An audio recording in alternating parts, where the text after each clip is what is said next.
Old words we still use today and where they originated from. During the Victorian times, the lowest form of accommodation you could pay for was access to a rope to hang over so that you wouldn't have to sleep on the floor. This form of accommodation was usually taken up by stumbling drunk people. This is where the saying "hung over" came from. Also in the Victorian era, a landowner named Captain Charles Boycott tried to evict poor tenant farmers from the houses they were living in. In response, the locals came together and refused to deal with him at all. No labor, no service, nothing.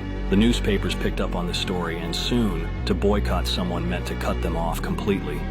The word Bluetooth originated in the 10th century, as it was a nickname for a Danish king named Harald Bluetooth Gormson. He united Denmark and Norway, just as Bluetooth unites devices. The crazy thing is, the Bluetooth logo combines old Nordic letters representing H and B.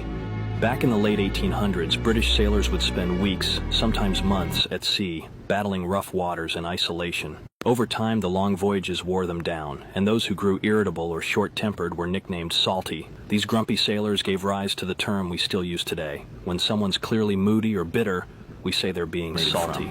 During the Victorian times, thieves in London came up with a new tactic to make it easier to rob people of their belongings. One thief would grab the victim's leg while the other stole from them. This sneaky act eventually became the joking phrase, "pulling someone's leg." Also during the Victorian era, portrait paintings were still very popular, especially amongst the wealthy. But working-class people would often save up their money to get one. It was cheaper to be drawn just from the shoulders up. The more limbs you wanted to be painted, the more the artist would charge you.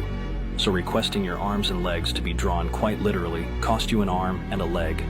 In the year 1801, when the British Empire was fighting against Napoleon and the French, an admiral named Admiral Nelson was ordered to retreat, but instead he raised his telescope to his blind eye and said he didn't see the signal and carried on fighting. That's where the common phrase "to turn a blind eye" comes from. Back when ships got trapped in frozen seas when delivering cargo to ports, the port would send men out with axes, hammers, even explosives, just to smash a path through solid ice before everyone on board froze to death. And that's where we get the phrase "break the ice."